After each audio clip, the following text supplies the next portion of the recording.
The incidents that started the Black Lives Matter protests have affected me because it has raised many of my PTSD incidents and feelings as a multi ethnic person. I'm not trying to attach myself to the movement or trying to make equal comparisons. I have feared for my life and safety, but not to what the African Americans have had to face for centuries. I want you to understand what those of mixed race ethnicities experience, go through, and navigate in their lives. This is my truth. I'm a post World War II baby of Japanese, English, Scottish, Irish, and Cherokee descent. I was born 1953 in Fukuoka, Japan, birthplace of my mother, grandparents, and other relatives. My mother and I are first generation Japanese, and I am a naturalized citizen. I'm also known as a military brat. I really don't know why the term brat was originated, but that's what it is. And as a military dependent, I moved constantly and lived throughout the South in my early years, where I was subjected to getting beaten up and bullied by kids without any provocation from me other than my ethnic heritage. I remember being beaten up and my mother coming out to stop and protect me from further harm. There were always phrases like, "Go home, Jap. You killed my uncle in the war, Jap. You nip. You gook. You're just a slant eye. You're yellow." Or things like, "Your English is so good. You should be proud of your accomplishment." Or, "Where are you from?" There were a couple of times I fell for, "What are the Japanese known for?" Well, the punchline was sneak attack and me getting kneed in the gonads with the bully kids laughing. Also in the South at this time, there were black and white bathrooms, water fountains, and other things that separated the races. I once went into the black bathroom because the white one was occupied, and when came out, I was given the treatment by a black man who was angry that I used his bathroom and that I should be using the white bathroom. And I remember thinking, "I'm not white," as he was berating me for using his bathroom. I learned to keep myself the smallest target possible from being noticed.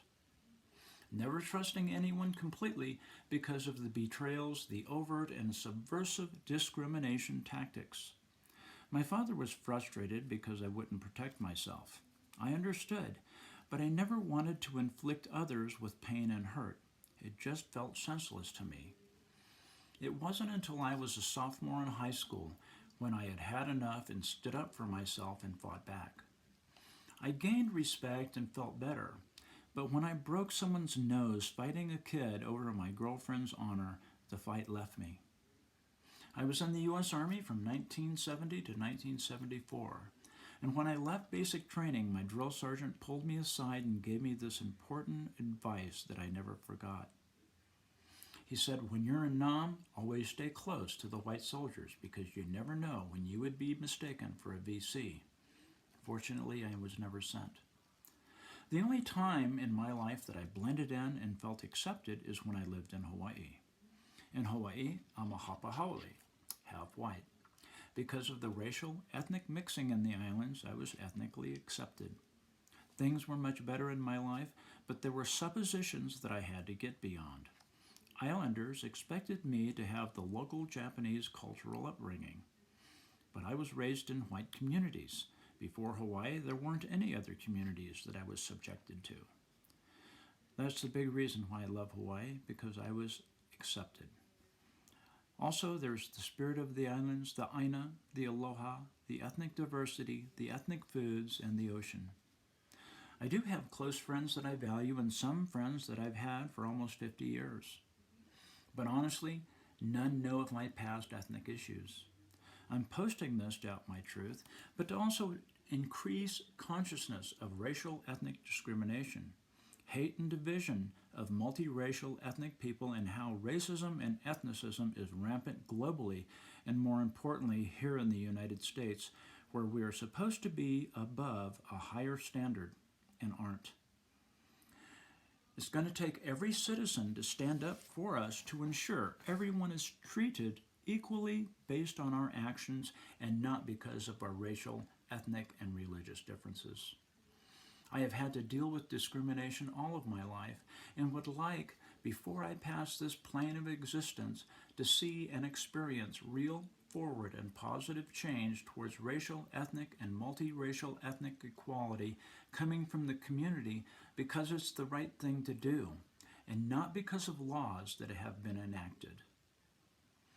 I hope this statement gives you a better picture of what a person in my position has had to deal with, and gives you some better understanding. If you feel that it would help others to have the same, go ahead and pass it on and share. It's just my hope that we can all come to a better place and get beyond ethnic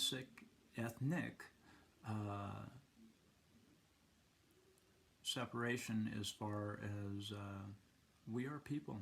We're part of the earth, and there should be no reason we should be discriminating because of our ethnicities. Thanks again.